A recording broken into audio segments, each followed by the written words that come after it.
tous vont le reconnaître, et notamment ceux qui seront là. Et je trouve que c'est prodigieux. Ça ne veut pas dire... Alors, justement, beaucoup de gens écrivent leurs petites requêtes et les coincent dans les dans les fentes, interstices des pierres. Et nous sommes arrivés aussi avec des requêtes qui sont venues par email du monde entier que nous avons apportées là. Et Dieu exauce nos prières, il répond. Moi, je suis allée avec une requête bien précise à mon retour, 8 jours après mon retour, j'étais exaucée. Et c'était une grande requête. C'était pas une petite requête. Je crois, Sergine, ce que vous disiez, c'est important aussi par rapport aux chrétiens, parce que chaque chrétien ne peut pas nier les racines qui sont là-bas, puisque c'est la terre de nos ancêtres, en fait, aussi, puisque on parlait avec André dans une émission notamment du mont Morija, où Abraham avait amené Isaac, c'est là. C'est juste à côté, c'est le Saint des Saints, juste là. Donc c'est vrai qu'on sent un climat particulier. Alors tu as soulevé la question de l'alliance, justement. Dieu a fait une alliance, il a dit, si quelqu'un vient d'un pays lointain, avec une requête, avec un besoin, je l'exaucerai. Et donc les alliances de Dieu sont immuables. Et son alliance qu'il a faite avec Jésus, l'alliance définitive du salut, de la rédemption, il y avait déjà l'image de cette alliance, on l'a dit et redit, quand Abraham a sacrifié son fils, a voulu, a obéi à ce sacrifice. Il n'a pas été consommé. Mais donc les alliances que Dieu a faites et l'alliance que Dieu fait avec nous, il est toujours fidèle, elle est immuable. Nous pouvons être infidèles dans une alliance, mais Dieu demeure fidèle. C'est pourquoi nous ne pouvons pas annuler ce que Dieu a dit dans ce passage de la parole. Et alors ce mur est symboliquement fort. On voit que, bien sûr, il y a beaucoup de rabbins qui sont présents, il y a beaucoup de juifs orthodoxes, mais il y a aussi beaucoup de simples personnes qui sont là, qui viennent prier, passer un moment, et c'est vrai qu'on sent une passion extrême. On sent qu'il y a quelque chose de fort qui est là. C'est ça. Alors justement, dans le livre de Thomès sur Jérusalem, il y a des enseignements très importants. Jérusalem signifie déjà, Jéru signifie fondement, fondation, alliance, consécration, et Salem veut dire paix. Donc, c'est pas n'importe quelle ville. Souvent, on dit, oh ben c'est là, c'est l'Ancien Testament, nanana, mais c'est plus que ça, c'est une alliance. Il y a eu des fondements. Et Abraham est allé en obéissance sacrifier Isaac. Mais après, Dieu a donné son propre fils. Donc, Jérou, c'est un fondement que Dieu a donné dans le sacrifice de son fils pour notre rédemption et pour notre salut. Donc, bien sûr, le Seigneur a dit, viendra le jour où vous m'adorerez en esprit et en vérité. Partout, nous pouvons adorer Dieu partout. Je n'ai pas dit qu'il faut aller au mur des lamentations pour rencontrer Dieu. C'est pas vrai, j'ai pas dit ça. Mais je dis, nous rentrons quand nous allons là dans cette alliance qui est là et nous relions l'Ancien et le Nouveau Testament. Parce qu'il n'y a rien à faire, on n'est pas que du nouveau, on est de cette branche, de ces fondements.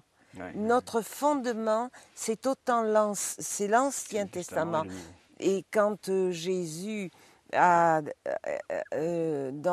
c'est dans Matthieu 4, il déroule le rouleau de la loi et il lit Ésaïe 61 en disant « Je suis venu pour apporter la paix, la liberté, afin que les aveugles voient, que les sourds entendent. » Jésus est une confirmation de l'Ancien Testament. Il est venu apporter la paix, il est venu guérir, il est venu délivrer ceux qui sont opprimés. Donc, il y a un prix qui a été payé en Israël. Il n'y a rien à faire. Et Jésus, il n'est pas mort à New York.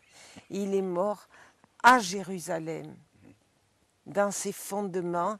et ces pierres. Et pourquoi quand nous sommes là-bas, il y a une joie, il y a une paix. Pourtant, Israël est au milieu de la guerre, mais on a une paix extraordinaire parce que Jérusalem, c'est la paix qui est basée sur des fondements non seulement bibliques de la parole, mais des fondements de la vie du Sauveur.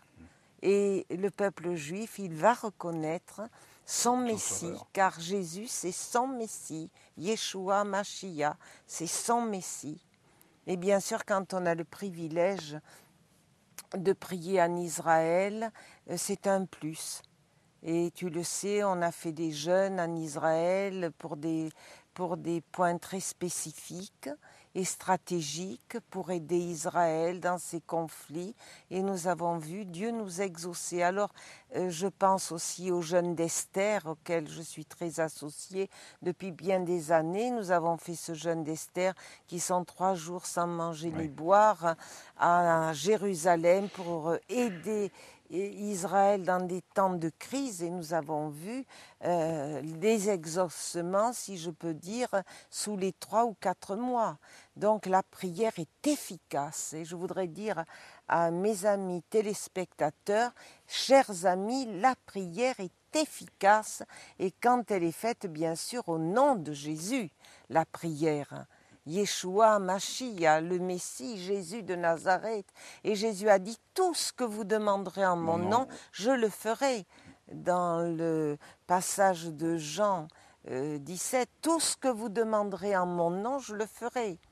Alléluia. Et bien sûr, on n'a pas besoin de monter à Jérusalem pour avoir des réponses aux prières. Je n'ai pas dit ça, mais je dis que c'est un grand plus. C'est vrai aussi qu'on l'a ressenti pendant ce voyage, que les gens que l'on a pu côtoyer, les juifs qu'on a pu côtoyer, et ils ressentaient beaucoup cet amour que les chrétiens peuvent leur porter. Et on sent, comme vous disiez Sergine, qu'en fait, les deux, j'allais dire, c'est comme un mariage, l'épouse, c'est un peu ça, Israël et les chrétiens. Hein, et ils se retrouvent en ce moment, il y a une sorte d'unicité qui est en train de se remettre, de se nouer. Et il y a beaucoup de juifs qui découvrent Jésus, et c'est vrai que le mur est un endroit où peut-être ça se sent encore plus qu'ailleurs. Et je voudrais dire aussi que sur le plan politique actuellement, il semble que les nations vont lâcher Israël, que c'est assez imminent. Et lâcher matériellement, parce qu'Israël a besoin d'une aide matérielle des nations pour alimenter ses armes. Il a besoin d'aide, et tous les ans, l'Amérique, elle donne une somme considérable à Israël. Et il semble que bientôt cette aide va tomber. Mais je sais que les amis d'Israël, les chrétiens, les vrais, ceux qui vraiment aiment Israël, ne les laisseront pas tomber. Et ils feront le relais. Et d'ailleurs, la dernière phrase qu'a dit notre guide, puisqu'on avait un guide là-bas qui s'appelle Xavier, on peut le citer, il n'y a pas de problème. Et il a dit, la dernière phrase qu'il a dit avant de partir, il a dit « N'oubliez pas de prier pour nous. Priez pour Israël, priez pour Jérusalem. » Ça prouve que cette prière est indispensable. Oui. Et maintenant, les amis d'Israël, ils sont à la Knesset aussi. Ils ont une place à la Knesset. Donc, il y a beaucoup d'avancées.